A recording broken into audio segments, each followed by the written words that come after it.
Oh my God, my email is a nightmare. Who's this? Be June 4th through the 9th, and I think you could be flexible on that as well. Okay. So, all right. Are we ready to take this thing live since we're all starting very subdued? It's funny because we've been live for 30 seconds. Yeah, we're live. But I mean, Crooked Finger live. There's live, and then there's Crooked Finger live. Oh, we're going Crooked Finger this early? Well, we're supposed to start a minute ago. Well, warm me up with some banter. I've got no banter, man. John totally Strand has no on the banter? Do you want me to tell the story about how we almost got arrested on bikes now? How about that? Yes, tell us about this fake crime that you perpetrated. So we at BHIS in Sturgis, we got this building that we're trying to get set up, which the lights are sucking the life out of me. We got to change some lights and get some lamps instead. On Wednesday, we have like food brought in and we go mountain biking and just kind of hang out, have a good time.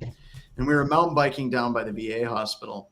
And one of the people that I was mountain biking with, who will go nameless, saw that you had to cross the highway, didn't know that there's a tunnel going underneath the actual highway, and just crosses the highway, and just so happened to cross the highway, not immediately in front, but kind of in front of a cop. So the cop like throws on the lights, pulls him over, and then I come across and I'm standing there behind him. And I just thought it was hilarious because it was like one of us is going to get arrested for mountain biking. And if I'm going to get arrested for something, I want that to be on my criminal record. Like you were arrested for mountain biking? Yeah. Hardcore mountain biking. Jaywalking. The judge is like, sick, dude.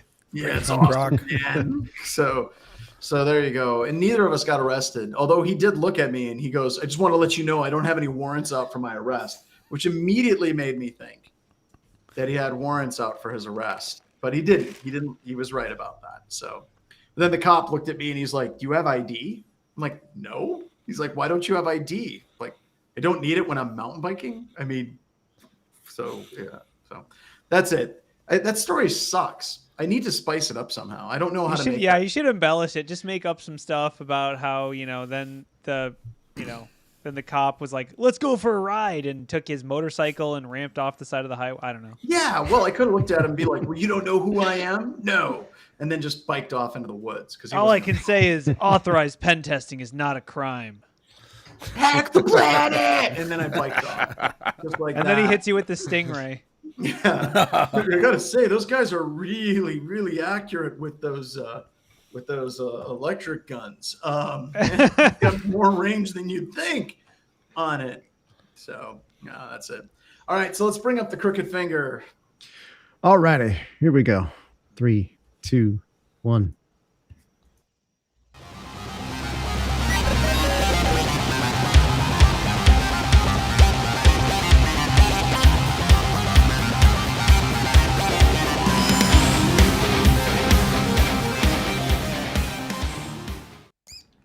Hello and welcome. My name is John Strand. Welcome back to another edition of Black Hills Information Security, talking about news. In this episode, we're going to be talking about how Discord was hacked, how Toyota was hacked, how Apple was hacked, and then they got him in the end. We're going to talk about how Ubiquiti was hacked, and then we're going to talk about how the FBI hacked a whole bunch of people, and then how they got hacked themselves by the FBI. Snake.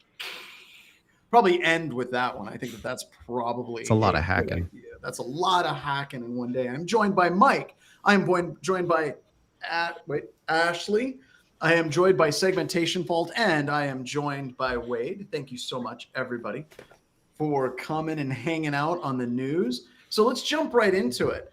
So the Discord breach is the first one that I'd like to talk about. Discord discloses a data breach after support agent got hacked. And overall, this entire story is just not interesting, like not even in the slightest, except for one little thing about it.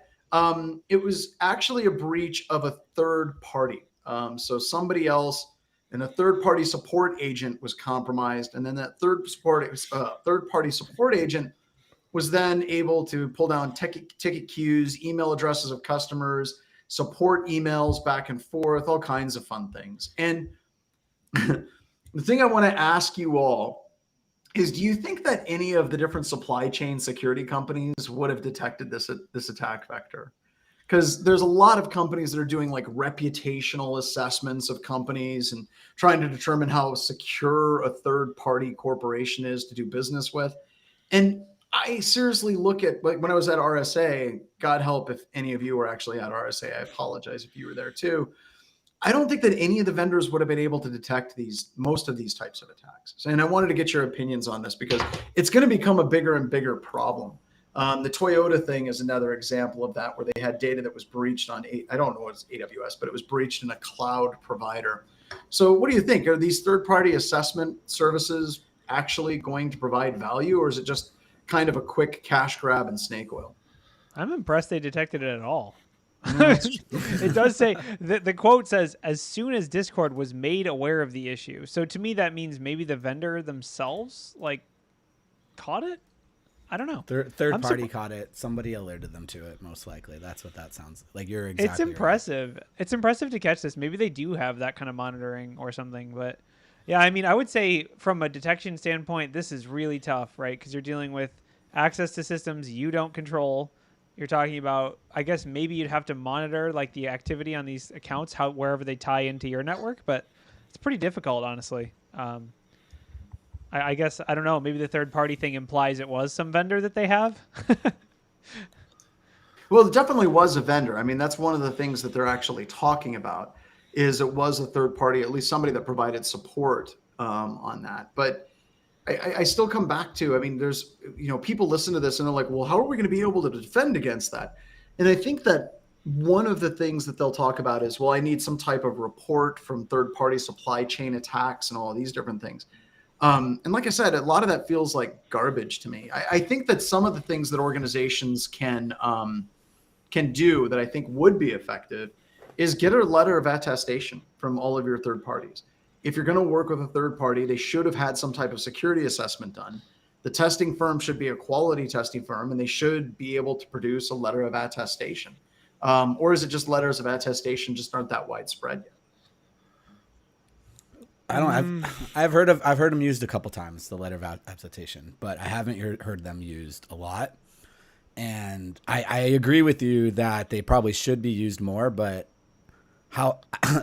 usually most blue teams are very scared about giving away that letter, or at least. Well, remember, the letter of attestation just basically says you had an assessment, and the testing firm says that the organization is now operating within an approved level, an acceptable level of risk. It doesn't get into any vulnerabilities at all. I've had companies ask for it before.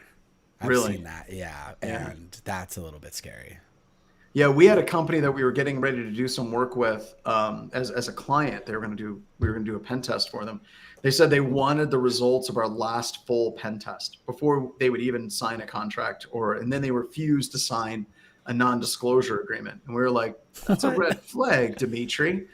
I don't think that we're going to be signing that or giving you those documents, Yakov. That just seems bad to me, Boris. So we're probably not going to give you that documentation that you're looking for. I think companies that are asking for those letters of attestation, it depends upon what their vertical is. I've seen it in financials where companies will try and do that to help vet what's going on. I think more of those are being used nowadays to try and get cyber insurance than anything else, though. I don't know if I've heard of any cyber insurance requiring a letter of attestation yet. And I could be wrong about that. At least the ones that I've seen, I have not seen it as a requirement. Now, I've absolutely seen it on a breach assessment where the insurance company is like, we want your last pen test reports for the last 5 years.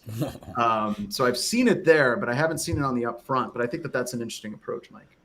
I do agree with you that it's a lot better than, say, those note card, like the grading check systems, right? Like you were saying, like those are ridiculous. Like, what is it? Security scorecard, I think is one. Yeah, they're just so stupid, and it's like, oh yeah, you're actually looking at our honeypot, right? Like I've seen those go in such a weird direction every time for minute configurations that have no tie-in to production systems. So it's like, oh, they scanned our public-facing website that isn't connected to anything. All right, go for it. Security scorecard, I wanted to play with that a bit, so I set it up for my own personal blog. And I went through and it said, do this and do this and do this. And I did those and I watched my score drop from doing what they said to do, which I found absolutely hilarious. I don't know if it was a security scorecard or cyber GRX or BitSite, I think is another one. We had one of them, and it's weird. They contact you if you have a bad score. We had like a D-, and it's because they just got into a bunch of our honeypots, just into a mess of honeypots. We have a bunch of OA honeypots, and they found them, right? And so good on them, I guess. And we had to go back and forth with them a number of times to finally get it cleared up. And they were initially kind of difficult to work with. They were very, very nasty. It almost felt like organized crime extortion. Yes. It's like, well, it feels like the Yelp of tech companies, right? Like, oh, you want that bad review down? You're going to have to pay us some extra money. No, and they wanted us to become a customer, and then we would have the ability to change and update our scores. So, yeah, it was. So I mean, okay, John, not to look at. This is an amazing idea. Why don't we just make it so the more you pay for the pen test, the more findings you can knock off the report? I mean, that's obviously very ethical, right? So it's like if you pay like twice as much, you can drop up to 3 high findings. I'm just kidding. But yeah, sketchy. There are firms that literally will do that. It's not in business anymore. That literally had that. They would find critical vulnerabilities, and then when customers would push back on the critical vulnerabilities, rather than having a good meeting and a good conversation, they were like, yeah, we'll remove that from this report for like 10 grand each. And I was like, I remember I can't remember if it was Black Hat or it was DEF CON, and they were telling the story in front of a group of people. And I'm like, I can't believe he's telling the story in front of a group of people. like I can't see anybody that's like, that guy's a straight shooter. I want to do business with that guy. But you just don't understand business. You don't understand business. Yeah, I was about to say that sounds like a salesperson 101 trying to pump up his numbers. Those are rookie numbers. Pay an extra 10 grand, you can have some good numbers. Honestly, though, to wrap this one up before we move on, I think this is impressive. They detected it. Impressive how little data was breached. Usually, when we read these kind of things on the news, it's like turns out they have everything because the supports people had admin access to everything, and they had But no, this is one where all they had was access to people's emails, like email addresses, and then the messages they exchanged with Discord support, which. I mean, how sensitive? Like, that is the least sensitive thing I can possibly imagine in a data breach. It's like, hello, my account doesn't work. Okay, like, why is my account banned? Yeah, you're because banned you're for posting. A racist 15-year-old who spends too much time watching Andrew Tate, so you've been banned. Oh, that's actually spicy. You're right. It could dock someone. It reminds me a little bit. Did you guys read the Dragos breach thing? Oh God, we want to talk about that. Honestly, it's a great timeline, and I think it's a good story to talk about releasing your own breaches like that, right? So, all right. So let's talk about the Dragos breach, Wade, since you're talking about it. Let's go right into that. Okay. So just full disclosure, like a lot of people at Dragos are really good friends of ours. And, they worked with us on backdoors and breaches and our own version of that. And that's pretty cool. The big problem I have is not a problem, but like the write-up of that breach, and Ryan's now scrambling to try to find that breach to throw it up on the screen. Oh, he got it. The write-up of that breach that Dragos did was spectacular. It was absolutely just fantastic in the level of disclosure, and they used it instead of like, here's how we got hacked, or saying, Dragos has been announced that there's been a breach, and at this particular point, we don't believe that any client communication has been compromised. And the standard thing, they literally turned it into a learning experience where they basically broke down, here's all the techniques that were used, here's what it did. Now, the only thing I'm concerned about, and somebody can correct me on this, but the attacker said that they got something like 183 gig of data. And that's a lot of data. And Dragos is saying they didn't. Apparently, someone that was new to the company that just came in fell for a social engineering attack that was actually a pretty advanced social engineering attack. And my experience on this is, it's like flipping a coin, 50-50. Either the attackers have the level of data that they say that they have. And it's bad whenever a company says, we don't believe the attackers access that much data, or the attackers are bluffing And it really comes down to a coin toss for me. And I don't know. Like I tend to agree with Dragos just because they're Dragos, but I don't know. It's just kind of, it always makes me uncomfortable because if BHIS is compromised, or I should say when BHIS is compromised, because when a company runs long enough, that probability eventually hits 1. It's just something that's going to happen. When you're somebody that owns a company or is working in a company that gets breached, you always don't know, right? You always don't know just how bad that breach was. So Ashley, I'm going to throw this first question over to you. Like, what's your thoughts on this? Because you've been working all day and you've been in meetings all day. So I figured I'd throw this one your way. Oh, by the way, if just a completely unrelated thing, you should totally check out Anti-Siphon Security Training, Introduction to Industrial Control Systems. It is on demand. And trying to see if we have a live version of it. Yes, we do have a live version of it coming up as well in a totally unrelated series of events. Ashley, what are your thoughts on this? Yeah.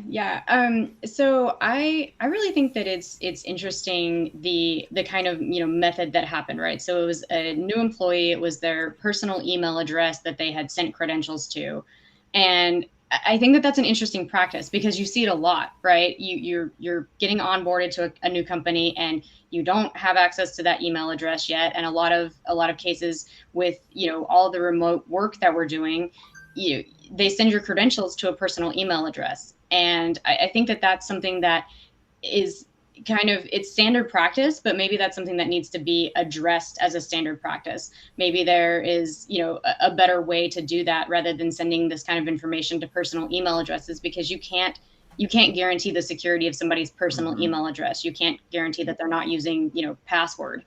And so I think that brings up a point that we've just kind of come to, that's just how we do things. And I don't know that, I've ever heard anybody really kind of address that or talk about that, or even think about, maybe we shouldn't do that this way. Maybe we should, onboard these remote employees in a different way, or, set up some kind of, multi-factor authentication or something before, beforehand. So I think it brings up that interesting point. So we set up security scorecards for individual people. No. Yeah. So right. during COVID, I've actually started 3 jobs. And so I'm very familiar with that at the remote. same time. At the same, I'm overemployed. You don't even know. I better not say that.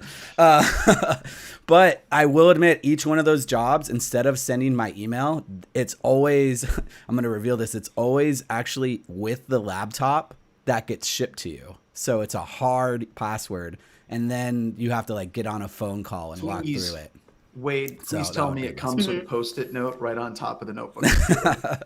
It is a one-time login. I will give them that. And but oh my God, my password is Sufferin' Succotash 123. To Ashley's point, though, right? This person was compromised before they got hired. Yes, and that's it's not necessarily they exchanged an email. I don't know. Maybe there's more details I didn't check out. But once you have access to that employee's email address, you negotiate the parameters for how you can receive that information, right? So I think it's just comes down to, for the company, if you are a company who does a lot of remote work, or you don't have people coming into the office and you just hand them a Post-it note, then you need to have a procedure that assumes that the person's email is compromised prior to their employment, which is just very paranoid, but also probably useful potentially. I think it just comes down to doing a little bit of I know for BHIS, we don't exchange credentials via email for new employees. I think they actually it's pretty funny because I've encountered this with one 1099 employee that I was working with for BHIS, and he's like, "Hey, I forgot to save my password during onboarding," and I was like, "Yeah, we do a human proof of life verification, so that's gonna suck." He thought I was kidding. And then he's like, no, actually, I had to talk to Nick and show him my driver's license. That's our IT guy. So if there is, that maybe is not how we always do it. But if you work here and you lose your password, we don't reset it unless you show us on a video call that you are there. You are who you are, and you can prove that. So I don't know if that would have detected this or not, but depending on the APT group, if they hired someone named, something And then they get on the phone and it's like, hello, I need access to accounts for hacking part. Maybe there would have been some way of uncovering the suspicious activity, but I don't know. On the blue team side, this is why I think valid accounts is one of the hardest TTPs to detect. And one of the ones, if you can do some type of really good detections for this, you absolutely should, because all the big data breaches we've seen, there's been some type of valid accounts in there. And most of the security companies that we've seen, it's always been like Cisco. This is the same exact thing that happened to them pretty much, right? Someone came in through a personal email. There was who got hacked with their Plex server got hacked.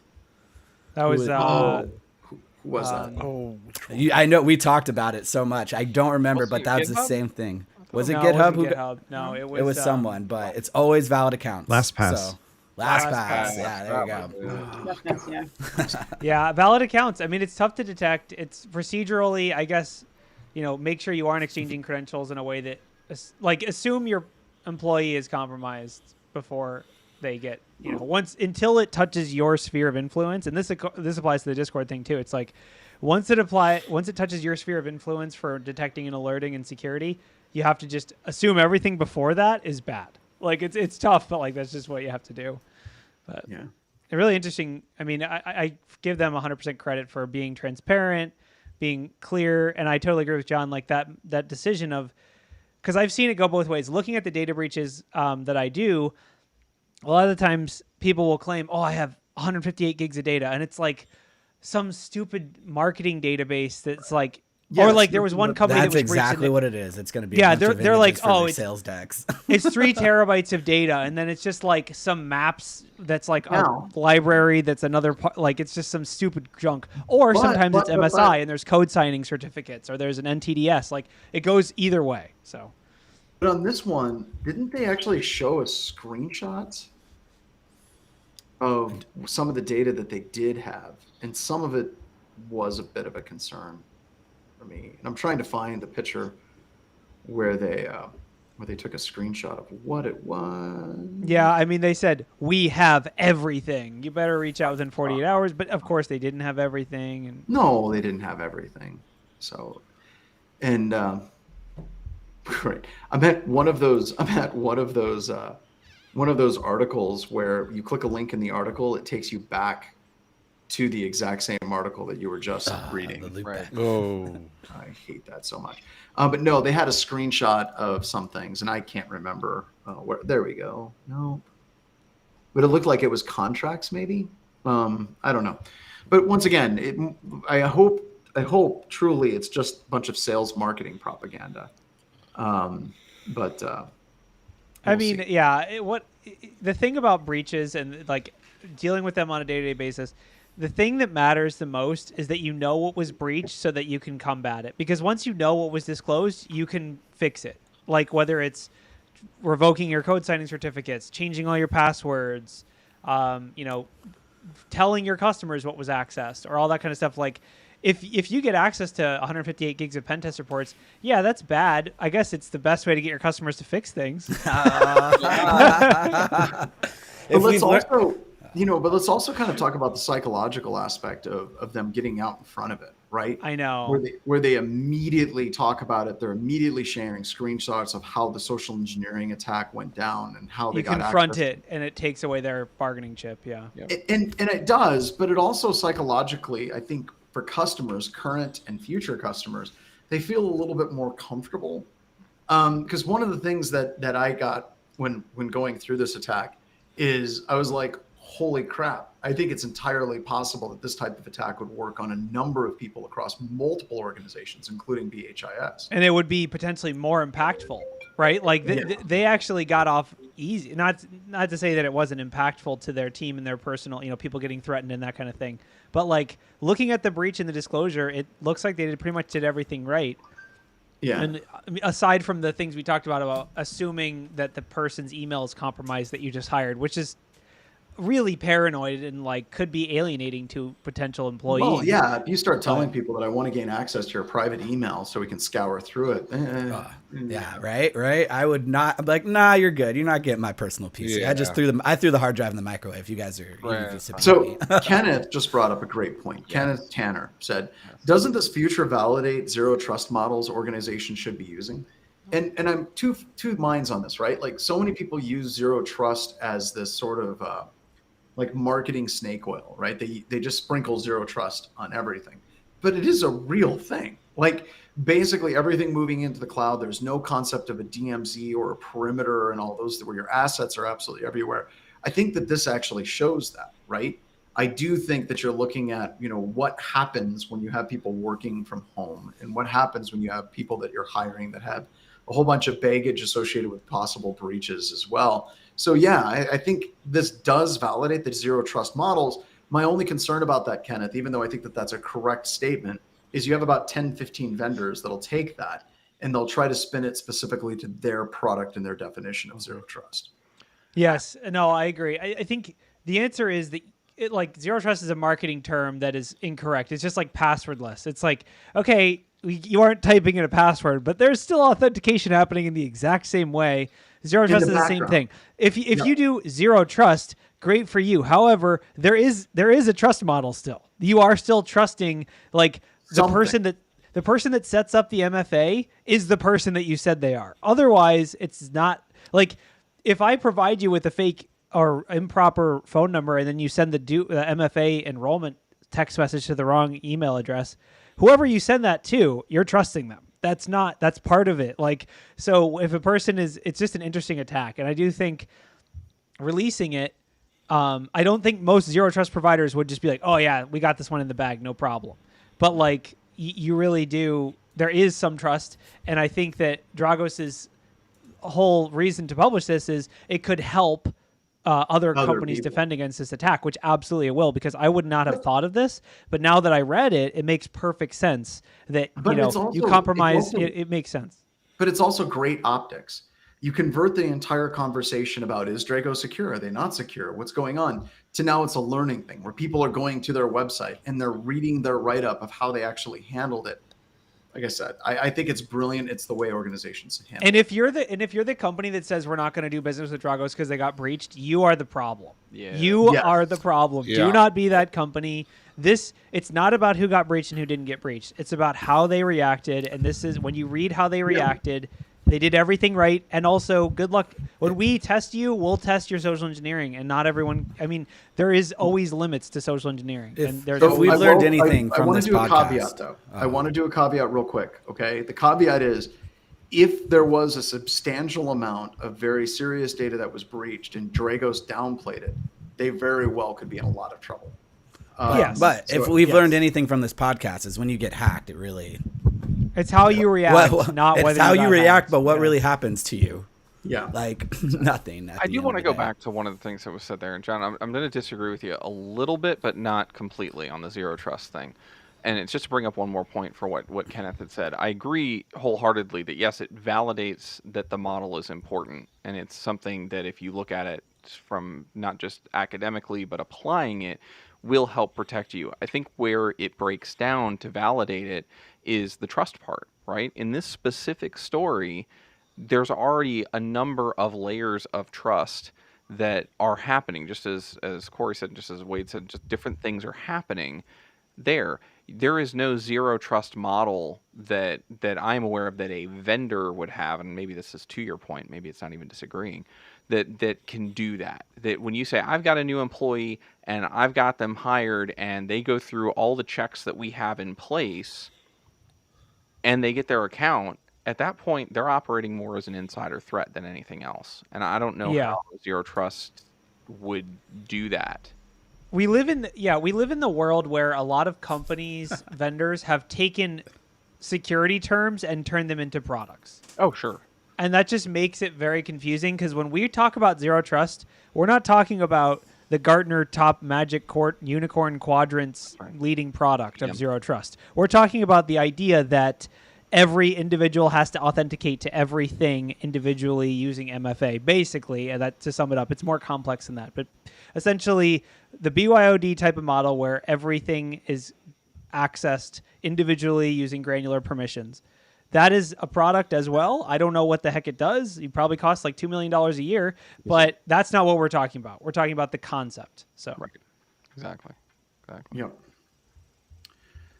Cool. All right. So let's talk about zero trust a little bit more and how you can properly implement zero trust. Let's talk about Apple, because oh, holy crap. So in this particular story, a leaker by the name of Analyst 941 was leaking information about Apple, and specifically about Final Cut Pro coming to the iPad. And I can't remember. I think it was Logic Pro was coming to the both come into the iPad. I think they were. Hold on, It was hold on. Logic and Final Cut, like iPad apps. Yeah, so I'm going to set this one up and then I have to jump off. I have an emergency like wellness check that I have to do on a friend. So at any rate, this particular leaker was leaking all kinds of information, and then they actually leaked some information about the fact that it was their sister, and their sister was somebody that was working with some executives and all these things. And it turns out that Apple was able to find out who the leaker was, specifically by the dates. You can also detect, they also believe that Apple is catching leakers from color changes, comma placements, where to put italics inside of different files, basically a bunch of different things that they're doing to be able to detect whenever somebody is leaking data out, to track it back to the very specific individual that got that file. So absolutely just fantastic. I'd like to say cyber deception techniques that I'm going to totally incorporate into my class, but it kind of shows the level of paranoia that Steve Jobs incorporated into this company, and it continues to go forward today. I mean, yeah, and John, go take care of whatever you need to take care of. Yep, I got to step out for a second. Yeah, but I would say, like, really, I think that I wonder how many ex-CIA people work for Apple. Like, So that's exactly what I was going to say. doesn't this seem- doesn't this this seem reads exactly government, secret agency, Isn't this spycraft? compartmentalization. Like, yes. this is I'm totally so glad you spycraft. said that. giving Totally different glad. information. Like, By the way, I'm dialing at the moment. I just want to let you all know that the United States government in classified facilities doesn't do this level of Right. stuff. Okay. All right. All right. Well, no, That's but not we're what the talking- movies tell us, though. All right. That's well, the. Everybody So jumped in on government there, and that's not what I saw. I saw, especially where Apple's headquartered and a lot of the creative talent they had, I saw Hollywood. And what I mean Hollywood? by that, oh yeah. So that is a very, what they're describing there, the color changes to things like that. Very often when they have like extras and whatnot that will have like a single line or something like that, for a big movie, they might only give them part of the script. And even when they give them part of the script that they need to know, if there are elements in that scene that could be spoilers, one extra might get a scene, like I'm picking on Star Trek because there's a number of articles around that kind of thing for both the Star Trek movies and one I'm going to paste into the private Star chat. Trek or Star Wars? Star Trek. Okay. So one of the things that they do is they will change like the ship. Like if there's another ship, like the Klingon whatever, or this, that, it will have a different name in different scripts.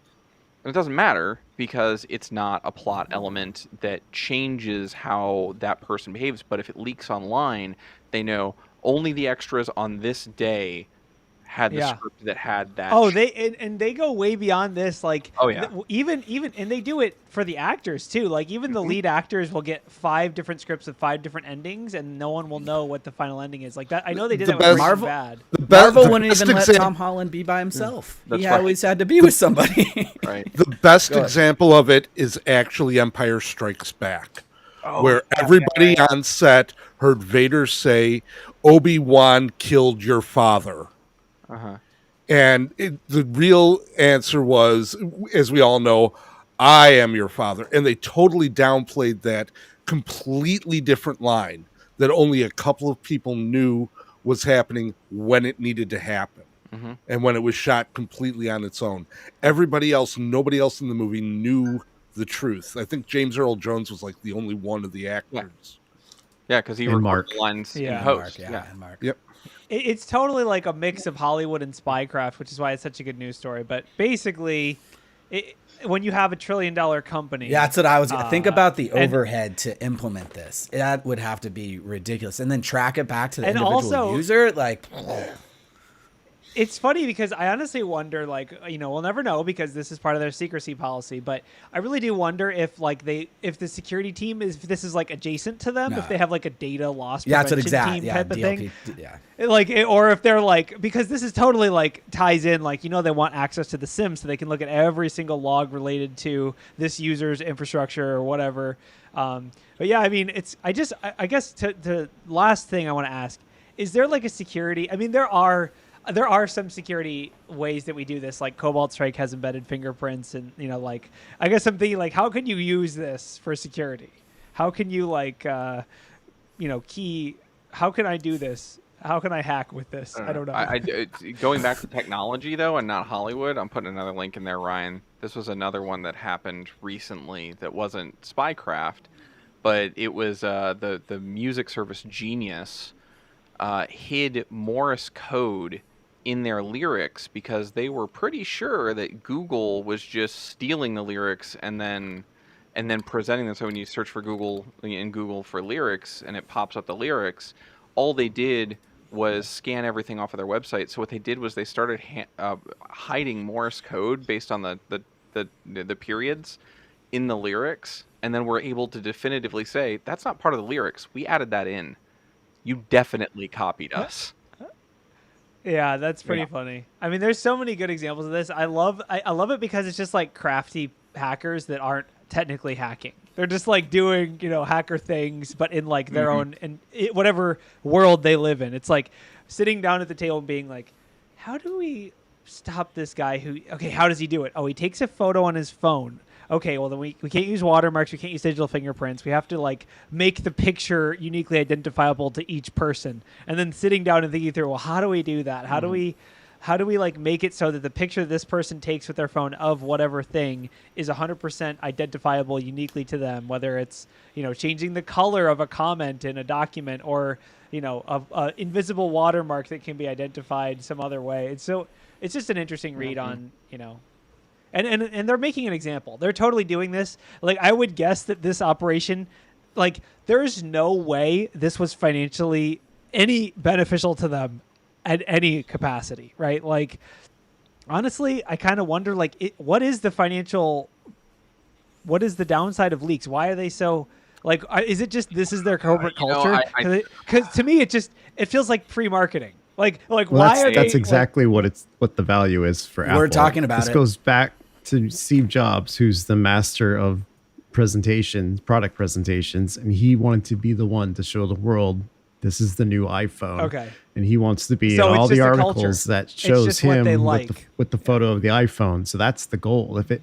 If it's some other leaker on YouTube, that's the image being credited in the article, well then Steve lost his on-screen time and Apple lost their on-screen time. They want to be the center of the story. Yeah, they want to control the narrative. But it's so funny. Yeah, I mean, it's funny because it's like, in a way, the leaks are just viral marketing. Well, So it's like it seems like you're putting great financial burden on the company to identify all possible leaks when really all they're doing is talking about how they're excited for your new product. So I'm gonna put on the gray bearded. God, I hate that I know these things and yet I do. There is actually a issue beyond just punishing leakers and letting them know we will find you and we will kill you kind of thing. Is in many cases, if it's a big enough announcement and they don't control the release of that information, especially if it's pinned back to them, they are a publicly traded company, and that can be used to manipulate the stock. Good. So any sort of material. I don't know about that. But Yeah, way to bring the real fight.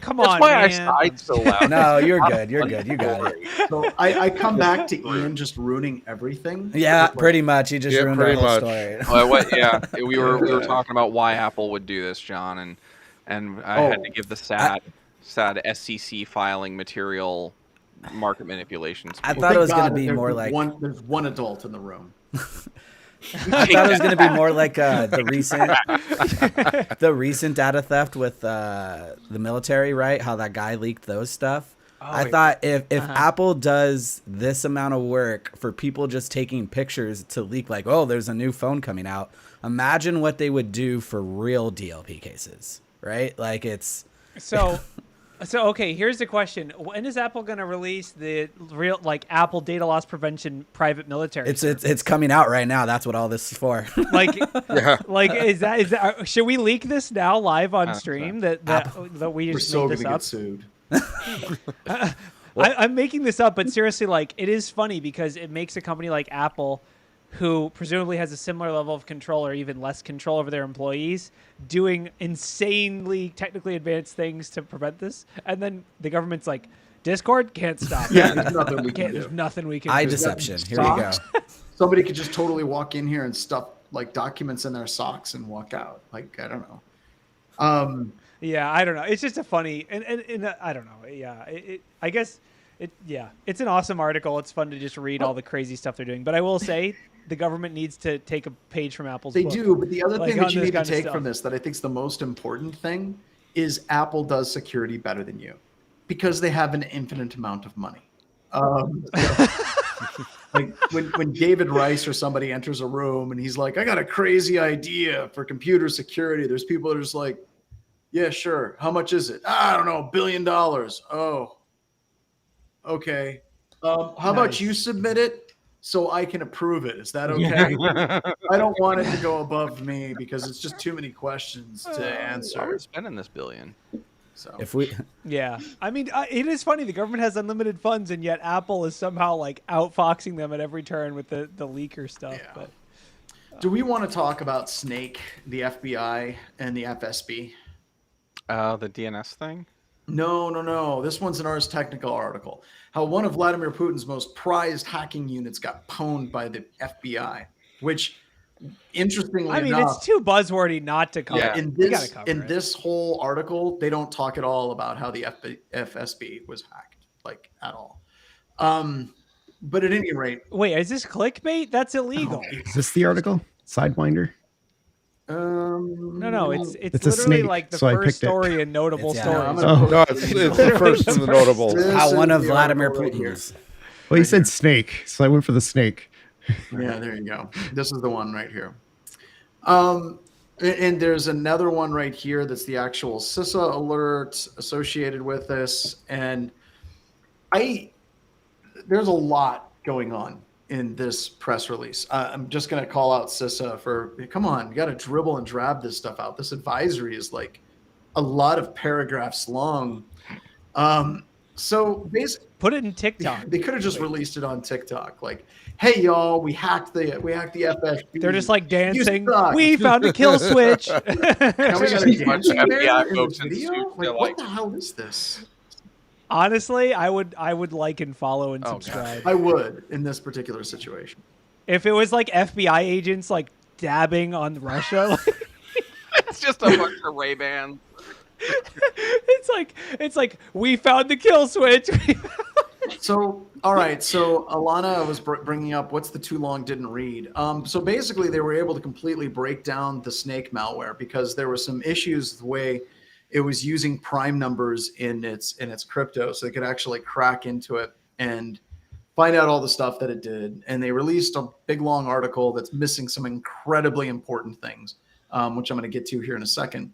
But if we actually go through the Snake malware and some of the things that it's actually doing, and I'm breaking it down, Snake is just the next iteration of malware that apparently the FBI has been dealing with since 2003 in what they do.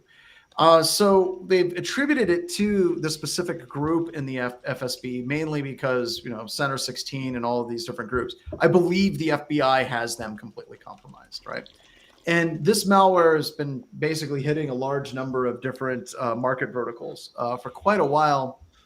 But if we start breaking down some of the interesting things about this malware, one of the things they didn't find a kill switch. They found a way that they could easily identify nodes that were compromised, specifically in the HTTP iteration of it. And they break down in the article how this malware is using legitimate ports that are currently in use on third-party websites. So you can be someone that's compromised and the malware is there and it can passively just sniff and grab data and send it up. But you can also be a node in the network. So you can compromise a series of web servers or a number of different servers. And the normal web traffic can go to the web server, and then it can analyze the web traffic. And there's a specific string of characters at the beginning for the HTTP communication of Snake. There's also DNS versions that has some really, really cool stuff. And then standard TCP level backdoors where it completes the three-way handshake, and the fourth packet basically is creating like the communication for the crypto. And I don't know a lot about crypto. So what it's doing is something that's been around for quite a long time. Not saying that it's not novel, not awesome. It's just we got to give credit where credit is due. The first piece of malware that I saw that actually did this, we've mentioned in this show before. It's a piece of malware that's created by an individual called Holy Father, called Hacker Defender. And Hacker Defender had a number of different levels as far as like you could purchase the malware, and it had a number of different ways that it could actually persist in the back doors. And one of the things that it could do is it could ride on top of existing TCP IP ports that are open. So the malware doesn't actually open up its own TCP port. It just rides on top of HTTP. So it looks like well-formed HTTP going to a web server doing normal HTTP things. So it has a stub in its communication, what it's done and what it's sending. And as Corey was talking about, one of the weaknesses of the way that this is actually implemented was you could literally go through and you could just send a whole bunch of packets with the header information, basically saying that it was dedicated to the communication for the Snake server. And then you were able to identify the different nodes as well as far as the sessions. So they did build a tool that just kills it. They built a kill switch. Oh, they That's did what build a kill Perseus switch. is. The funny thing, so basically the FBI reverse engineered and they built something they're calling Perseus, which is just funny. I don't know. By the way, White Cyberduck brought up a great point. The FBI called it Perseus. They should have called it Parcel Tongue. They absolutely should have, but that's supporting J.K. Rowling, and they were not that. They didn't want to get. They weren't gonna do All right. now. Yeah, but no, it's pretty funny. So they built this kill switch, they built this thing that when you send it to Snake malware, it kills the Snake malware, which it impersonates the operator, which is really funny to imagine. Like, I'm sure CrowdStrike will have this like next week where I like get my Cobalt Strike server up and running. I run an agent, and then they're like, we have terminated all your beacons because we reverse engineered your. Oh, dude, Like, we actually got a call. One of our Cobalt Strike servers was identified. And we actually got a notification from the FBI. They're like, is this a legitimate Cobalt server? Did you pay for a license? And we're like, yes. They're like, carry on. Yeah, so but imagine factor 20. Right? And then, So- and then so they're like, fun- and what about that WinRAR license? And you're like, and that's when Black Hills had to shut down. But yeah, basically, like the thing is, so they built this like kill switch program that just like you send it to bad IPs and it's like no more malware, no more malware. But they had to get warrants approved to like run that against the targets, which is I think is pretty funny. It's like the FBI identified all the Cobalt Strike servers and they're like, okay, we got to figure out which ones we're allowed to nuke. So it's like, it's actually impressive that they even bothered instead of just sending that packet, the kill packet, to every host on the internet or whatever. But yeah, it's a pretty cool. I mean, I'm sure this is great. This is real FBI. This is what I want my tax dollars going to, not like this is where you want it to go. I want So you reverse wanna know engineering to everything be from half the the stuff? budget. You bring up a really good point because they have precedent at this point to do exactly what you said. A while back when which OWA vulnerability Configure? was it? No, it wasn't Configure. Fairly recently, in the last 2 years, they went back and they got a special order to go in and like rogue patch OWA servers for the good of the nation, and we're just going around patching them.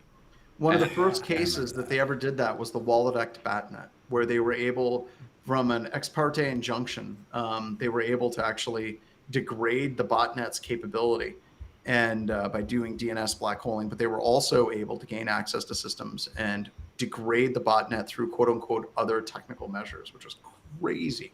So that's the first one I know of that actually went to a legal case.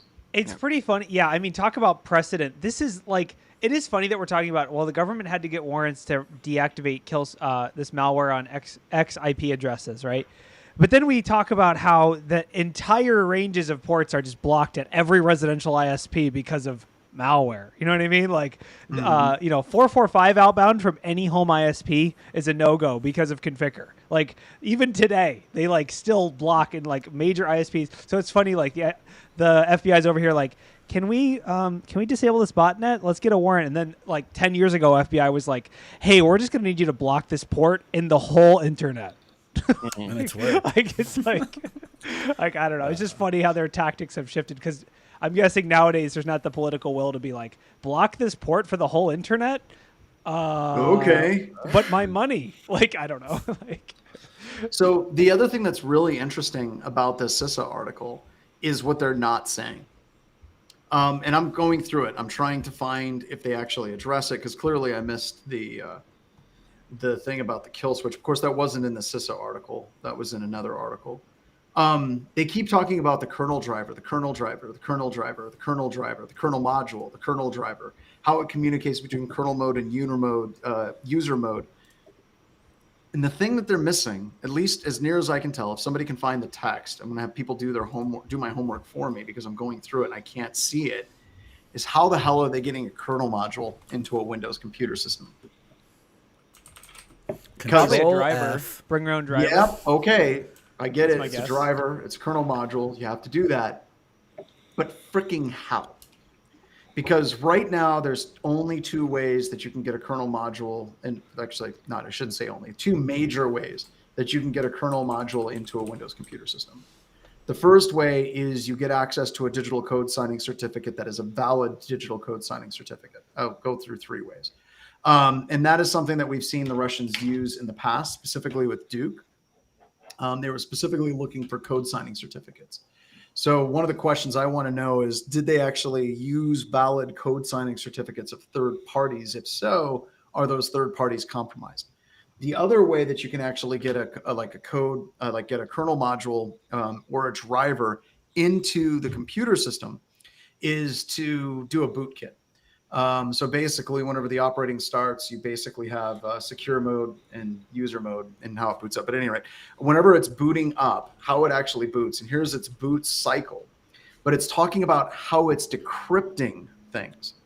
So is this a kernel mode or a boot mode level rootkit on it as well? They're talking about how it's decryption and how it's actually accessing. It's not talking about how it's actually bypassing the kernel level code signing verification. So the other I way, don't. Yeah, the third I way don't. Just to is you find an exploit that bypasses that authentication. So how in the hell is it actually bypassing the kernel mode verification that's been since, like, I think Windows Vista was the first time that mandatory kernel driving was actually required. It hasn't been patched yet, so they don't want to release it. So I don't know. I mean, that's a really interesting point that they omitted that from the write-up. But I would guess, like, if you, and this is something that we've experienced on the malware development side, is that in Windows 11 there's a vulnerable driver block list that is enabled by default, and it's actually would negate a lot of this stuff, in my opinion. Like, I'm not like an internals expert, but I think that if I had to guess, what they're doing is they're bringing legacy vulnerable drivers that are publicly disclosed, and they're using those. That would be my guess, because there's a lot of those, and it's hard to like stamp them all out, which is why Windows 11 is just like, no, we're not doing this. Yeah, We just saw that with. we just saw that with that. We talked about a EDR bypass that did that exact same thing a couple episodes back. I can't remember what it was actually called though. Yeah, so I threw that Microsoft article in there, but there's like, it's a lot of Windows internal stuff, but basically there's a lot of legacy stuff that can be abused to load stuff into the kernel if you don't have these like driver blacklists enabled. So yeah, and looking at their boot cycle, I went back and looked at it again, and it's still not talking about what the magic is. It's like step 5 initializes the queue and loads the module. It's like, how is it bypassing code signing certificate? John, draw the rest of the hour. I would now draw. Yeah, I would, because it probably was delivered hundreds of different ways, probably, right? Like they probably had so many initial access vectors. But those are really if you have admin access, you totally can do it. But if it doesn't have admin access, you need to have some privilege escalation capability, and even getting that, even if you're admin, to get that kernel driver loaded. you've got to have you got to somehow get around the signing. And the reason why I'm like really, really, really interested in this is there's some really fancy crypto that it's doing. I'm not interested in it. There's some things where like, here's the strings in the HTTP communication that you can add. Not interested in that. They can totally change all of that.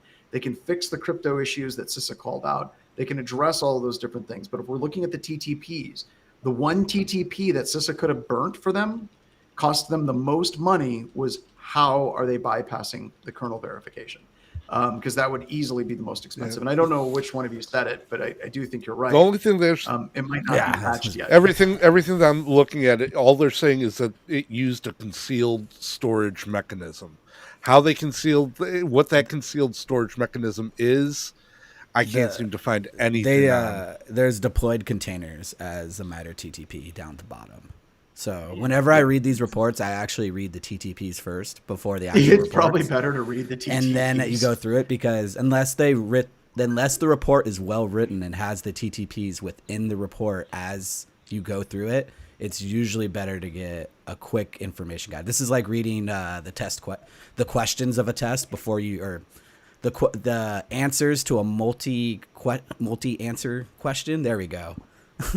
You read the answers before you read the question, and so but still we fall into T1014 and it's like yeah, so it's pretty vague. They didn't like sub techniques here, if you notice that. But this was a well-written paper. I don't want to rip on it, because whoever researched this, like, my hat's off to you. Like, to sit and cut through the crypto the way that they did, like, that's a level of patience that I just do not have. I think Tricep nailed it. Maybe the NSA uses this method so they don't want to disclose it. Yeah. That's entirely possible. Or Maybe the first time. First time. You say it could be a printer module, but if that's how they did it, you would think that they would have called that out. So, John, but the printer modules have restrictions. We talked about reading the answers before you read the question, and I think we should, in this case, go with option D, all of the above. I think that's a possibility, right? Because there's no such thing as pure user mode rootkits or kernel mode rootkits. They use all of the techniques. MITRE T dot star. The old T dot star, huh? That's. Ashley just shared an article. Ashley, you want to talk about that real quick? Well, it's a super long article, and it goes in, like, it goes through everything. But it's the documented kind of walkthrough of how they bypass that driver check. Yeah, this is back in 2008, right? If I remember correctly. Yeah, I believe this is 2008. So it's old, but I imagine that it probably is somewhere. It's going to be a variation of this, or possibly a to variation, right? So it could be a variation. Like, this is walking through how you can bypass. So that'd be like an exploit priv-esque type technique. Yeah, that's my thoughts behind it.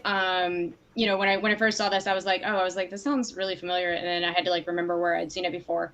But I'm assuming it's some kind of variation there of that exploit. But yeah, I mean, that's an old one, but it sounds the same just from reading the reports and stuff like that. Obviously, like, I can't find anything where it says exactly how it's being done, but yeah, I'm assuming this is is So it's still a really good article. It's good information either way. I feel like we're all at Vegas, right? And the roulette wheel is spinning around, and we're all kind of placing our bets, right? Like, you're like, here's a bypass technique. They found a new way, and it's like, and I'm like, I'm going to go with bootkit or something like that. It's just, we got to wait for the ball and see where it lands, because it's going to land at some point.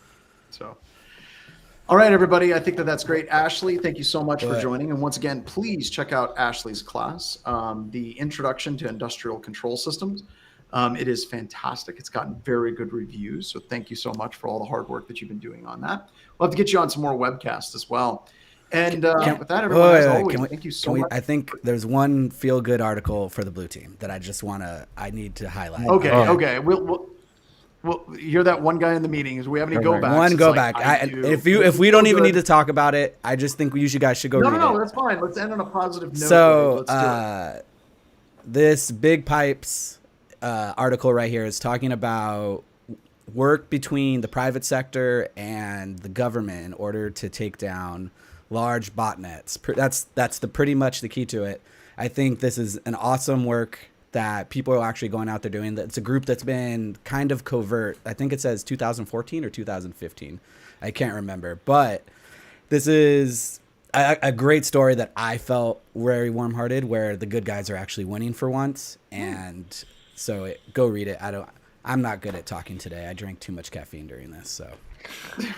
It is funny. The week that Ashley showed up is the week that we didn't have any industrial controls hacks for like the first time in like 8 months or whatever. Like, totally just like tripped and fell on that one. We'll have to get Ashley back. So Yeah.